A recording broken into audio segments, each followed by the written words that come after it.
Meeting on November 17th, 2021. Due to the COVID-19 pandemic, Regional Council is practicing physical distancing. I am present in the chambers. Other members are participating electronically.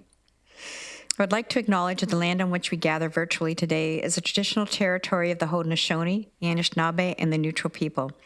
We acknowledge the enduring presence of the Indigenous people with whom we share this land today, their achievements, and their contributions to our community. What I have learned from Indigenous people is that our relationship to the land should be one of stewardship rather than ownership, and I am honored to make this journey with them. I now ask the clerk to do the roll call. Thanks, Chair. Chair Redmond. Present. Councillor Armstrong. Present. Councillor Clark. Present. Councillor Erb. Present. Councillor Foxton. Present. Councillor Galloway. Present. Councillor Harris. Councillor Jaworski. Present. Councillor Jowett. Here. Councillor Kiefer. Here. Councillor McGarry. Present. Councillor Nowak. Present. Councillor Shantz. Present. Councillor Rubenovic. Present. And we have regrets from Councillor Lawrence and Councillor Strickland. Thank you. I would now entertain a motion to reconvene in open session. If I could have a mover, moved by Councillor Kiefer, seconded by Councillor McGarry. Please use your icons to vote yes or no.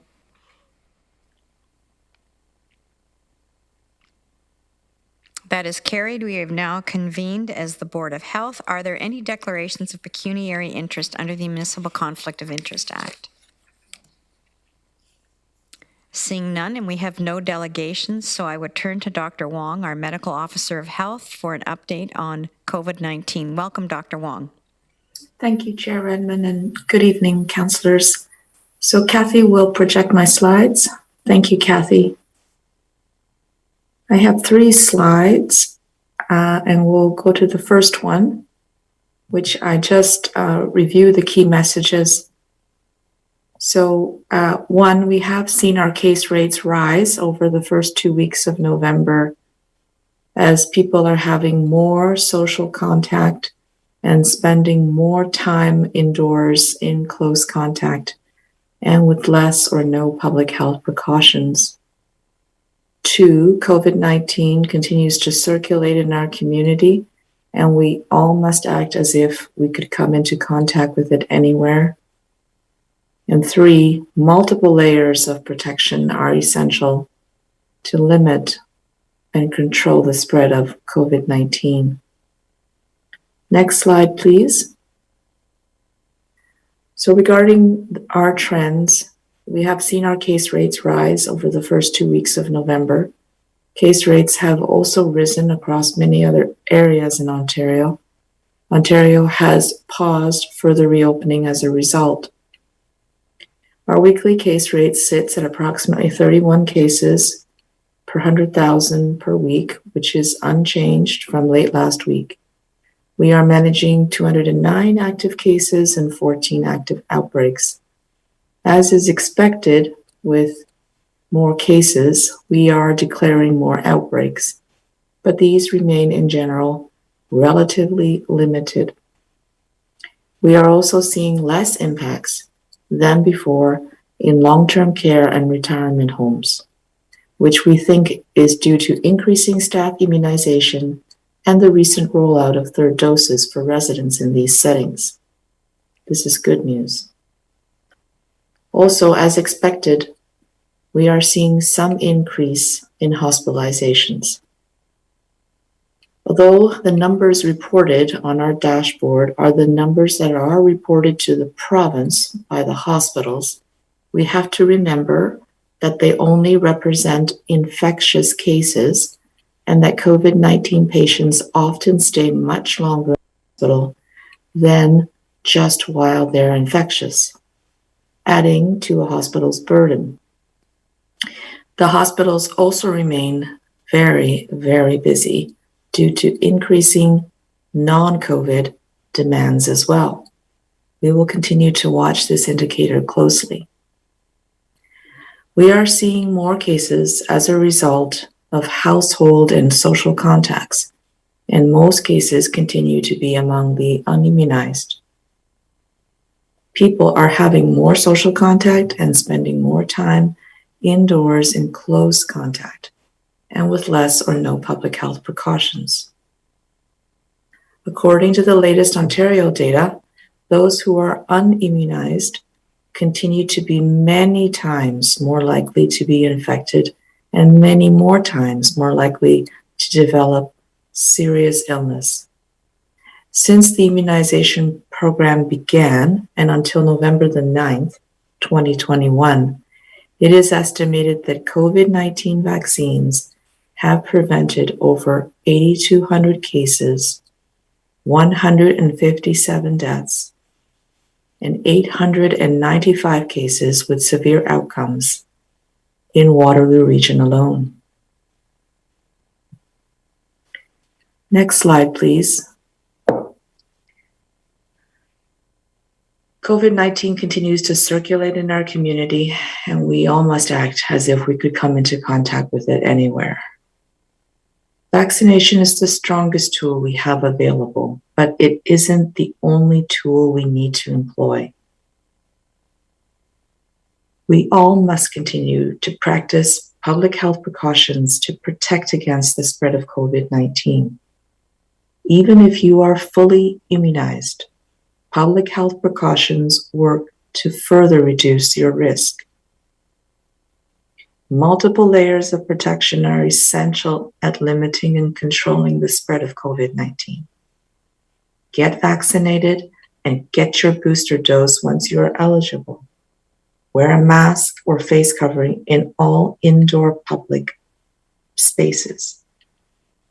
In outdoor settings required or where physical distance cannot be maintained. Limit physical distance between yourself. Practice physical distance between yourself and others you don't live with. Limit the number of people outside of your household that you have close contact with, especially in indoor environments. Ensure indoor environments are well ventilated. Stay home and self-isolate from others in your household as much as you can if you have symptoms, and get tested. And keep practicing good hand hygiene. Thank you. I'd be happy to take any questions. Thank you, Dr. Wang. I see no questions, so I think we're going to move to Vicki Murray for a vaccine rollout update. Welcome, Vicki, and you have the floor.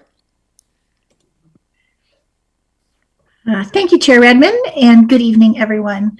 Thank you for the opportunity to join you this evening with an update on our regional vaccine rollout.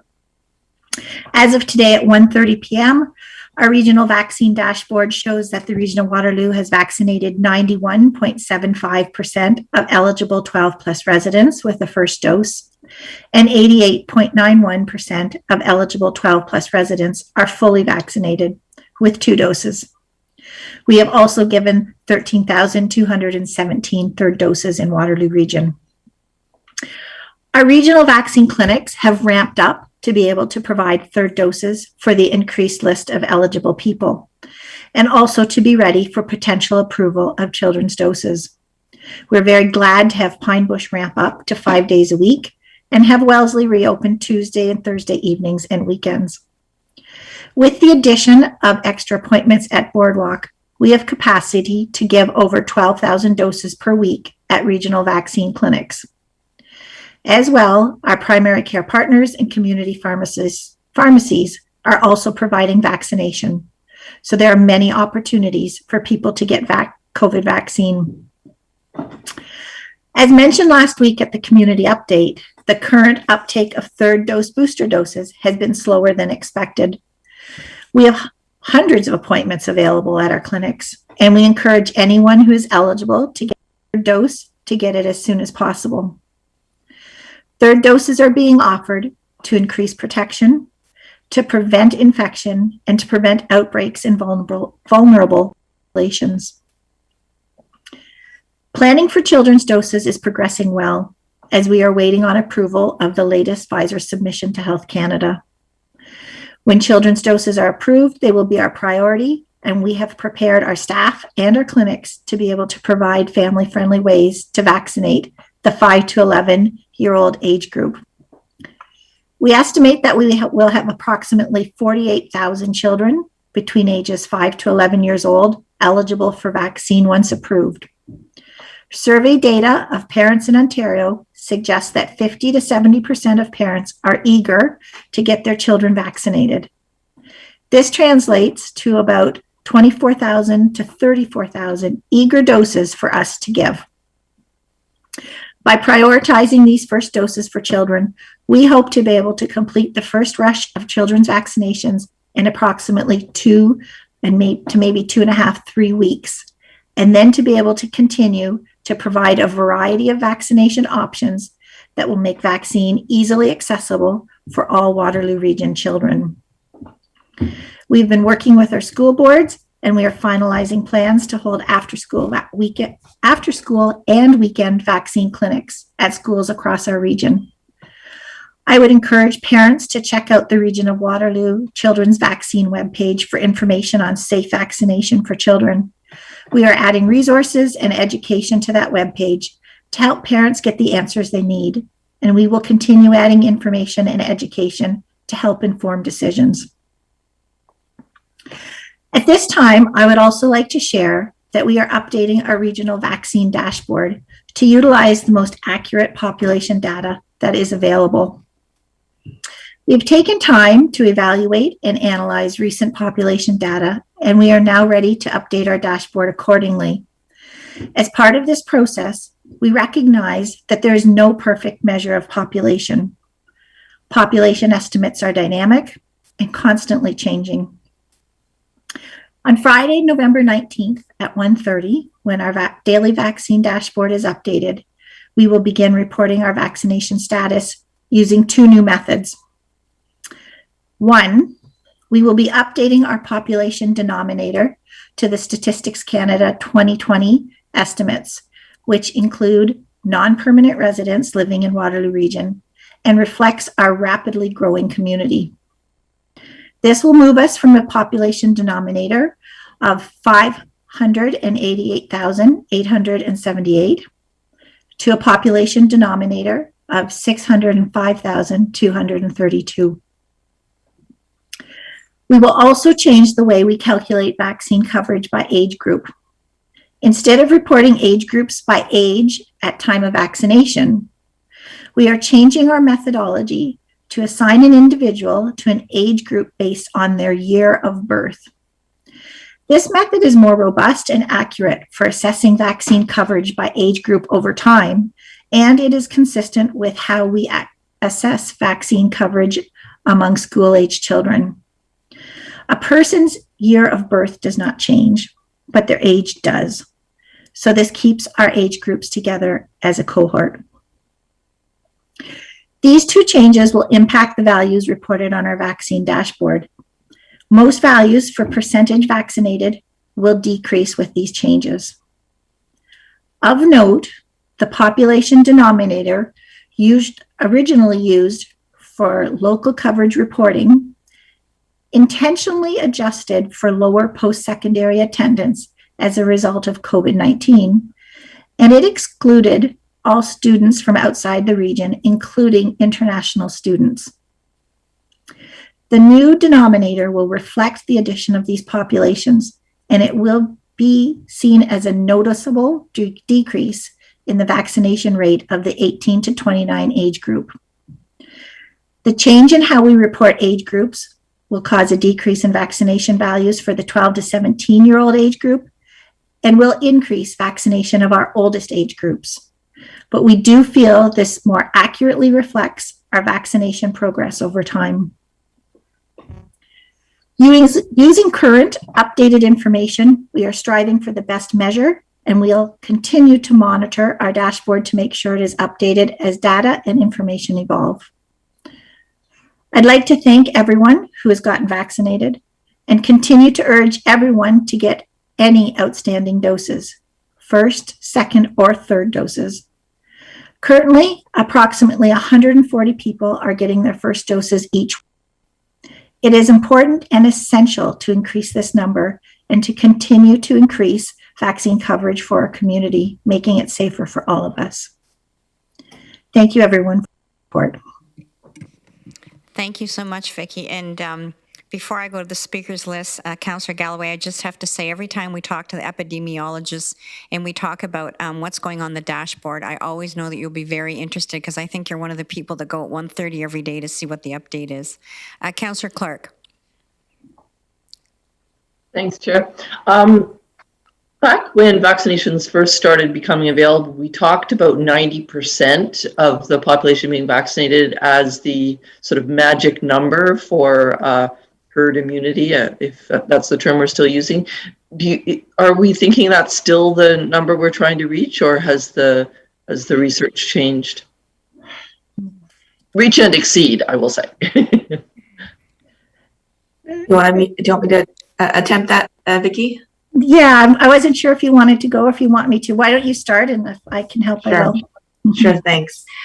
So you're correct. When the vaccination program started in Ontario, which was late December 2020, at the time, we didn't have even Alpha. That was before Alpha, and certainly before Delta.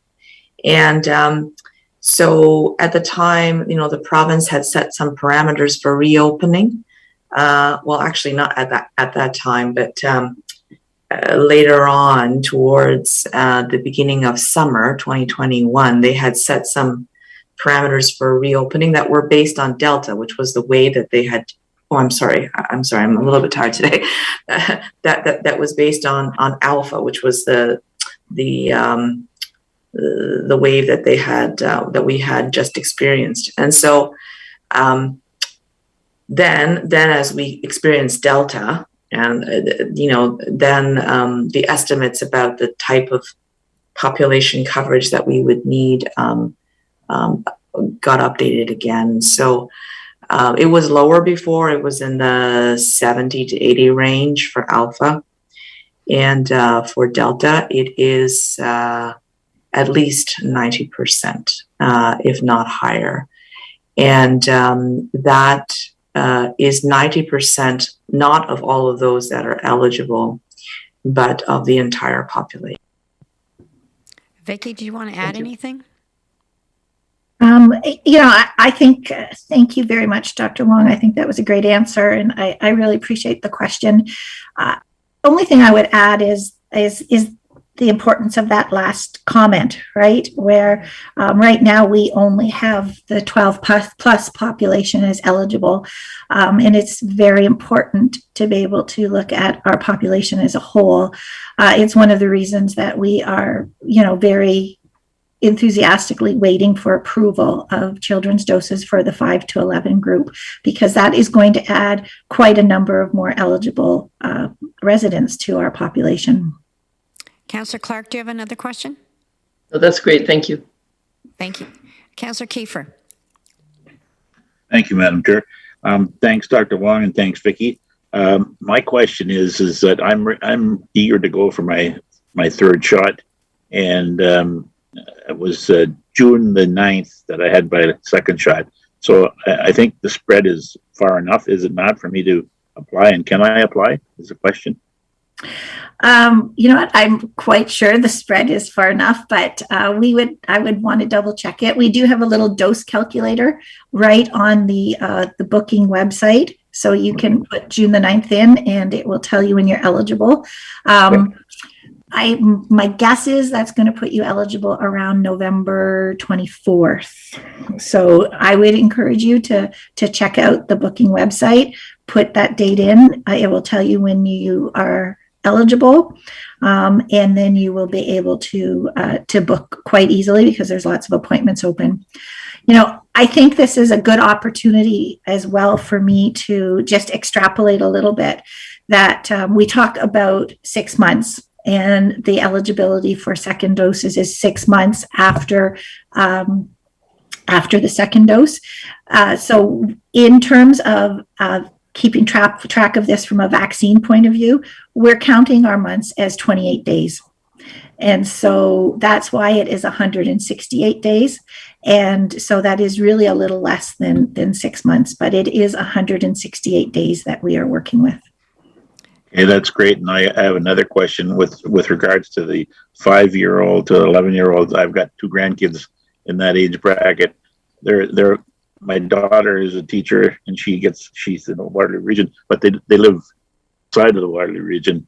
So when it comes time for the kids, can they get vaccinated in Waterloo region, or do they have to go to Hamilton? Throughout the whole vaccine rollout, we welcome anybody at our vaccine clinics. It doesn't matter where you live. We want to get people vaccinated. So if Gotcha. it is more suitable for them to come to Waterloo region, we would be glad to see them. Thanks, Vicki. Appreciate it. Dr. Wang, did you want to add anything to that? Okay, thank you. Councillor Galloway. Thanks, Madam Chair. So I got my new QR code with 3 doses on it now, and used it for the first time at a restaurant earlier today. And when I got the 3rd dose, there was a question of whether or not you wanted to stick with the Pfizer or if you wanted to go with the Moderna. And there has been some, I think, mixed messaging. Now, I believe now public health has a clear message on that particular matter in terms of whether or not you should stick with the original doses or manufacturer, or whether or not there should be a mix. Vicki, do you want to comment on that? And I also look to Dr. Wang on this one. This has been a bit of a challenge for us. I'll tell you, when 3rd doses first started, the message was, and please correct me if I'm wrong, Dr. Wang, the message was that you should get the same dose that you got for your 2nd dose as your 3rd dose. As the recommendations came out and advanced along the process, and as we learned more, that stipulation wasn't as enforced, and it does offer up the opportunity for somebody to have a different 3rd dose than the 2nd dose. That said, I think our public health recommendation would be to stick with the same dose for your 3rd dose as your 2nd dose.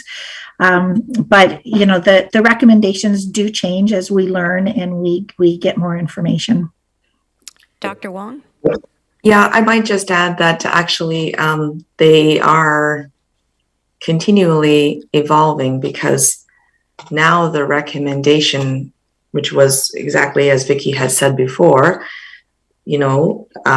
get the same vaccine as your previous dose, unless it's not readily available. In that case, the other one is fine.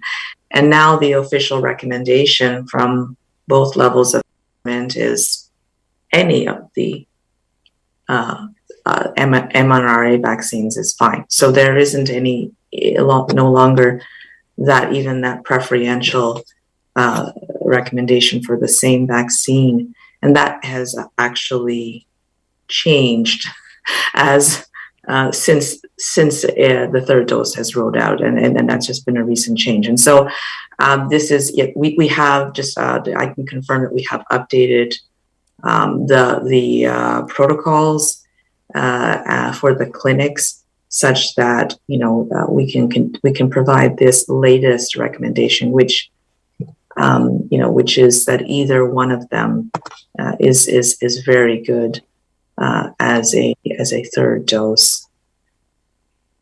Councillor Galloway, Okay. another question? Yeah, I did. In regards, Vicki, to the changes going on the dashboard and the different denominators, was that a direction of the province?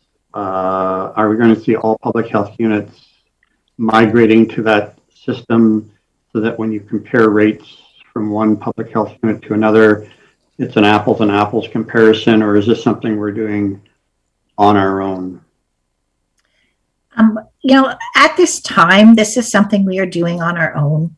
I think it has come up, on a couple different calls that I've been on, and certainly I think it's a question that we're all very aware of when you look at some of the numbers and wonder why they're an outlier. And in particular for us, the 18 to 29-year-old age group is an outlier. It's significantly higher than the rest of the province.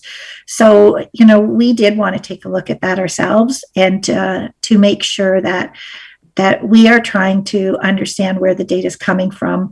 And I'll be honest, it's quite complicated.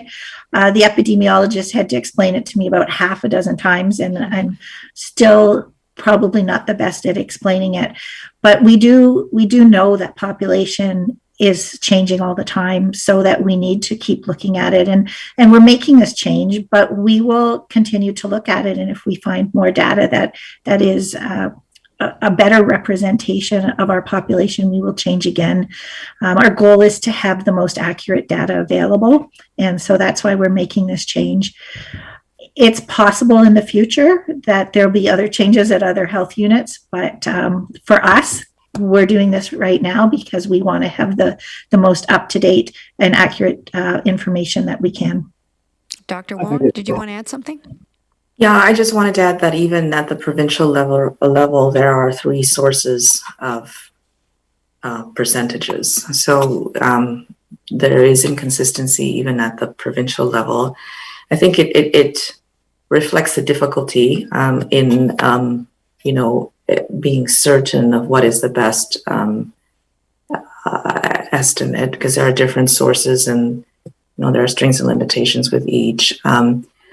So there isn't a standard that is at a provincial level for reporting the rates, and the local health units do have to come up with their own decision in terms of how they choose to report the rates.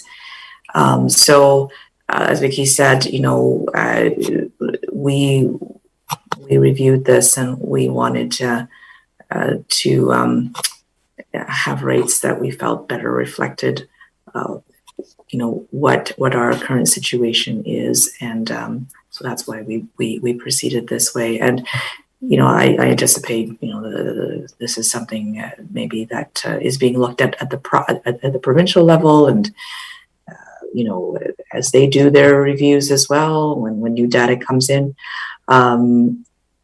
So but it's there. I just wanted to note that there isn't even a provincial standard, because there's actually three different sources provincially for that for the rates among health units. Yeah, I appreciate what we're doing is a great thing for sure. We want the most accurate information for to use that information in dealing with the pandemic. It's just that unfortunately the media doesn't get down into those weeds when they start making comparisons from one area to another. So we'll just have to live with that. Thank you, Councillor Galloway. Councillor McGarry.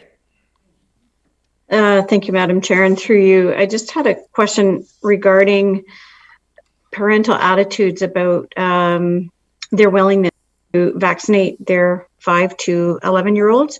I know certainly as this rolled out, certainly starting with, the older cohort and people that were at risk as adults, that there was a uptake. But just wondering if you have any sense about some of the reluctance that parents may have or guardians may have in actually extending the vaccination to their children.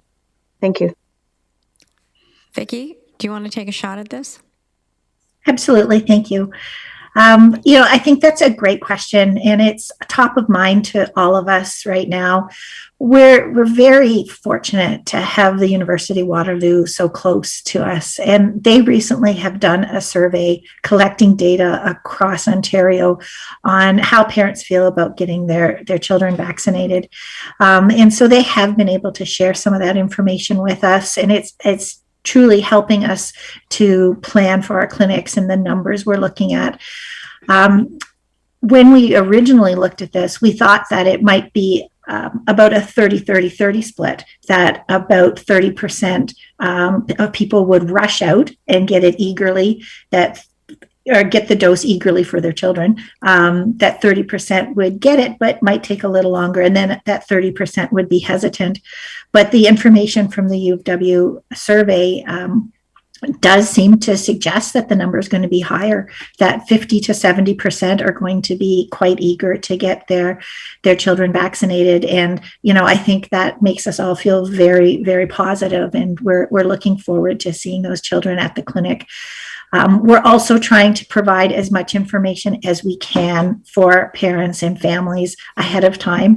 It's a bit challenging when Health Canada approval has not happened, because there's just some questions we don't have answers to. But we have posted a lot of information on our website, and a lot of resources are available, some of them in conjunction with our work with the University of Waterloo team. And so working together on some of those opportunities, we hope that we've provided a lot of information and a variety of sources for people. And I do encourage them to take a look at it. Councillor McGarry, any further questions? Thank you very much. Well, thank you all. This has been a really good discussion. And as always, both Vicki and Dr. Wang, thank you to both of you for all the work you do and the teams that are behind you that are supporting all of this. It's really important. And who would have thought that almost 2 years into this, we would be tracking vaccines, the rates, and the percentage of population. So I think these changes that Vicki Murray is bringing forward are an indication that we will continue to evolve as the situation does. I would now entertain a motion to adjourn. If I could have a mover and a seconder. Moved by Councillor Armstrong, seconded by Councillor Nowak. Please use your icons to vote yes or no. That is carried, shockingly enough.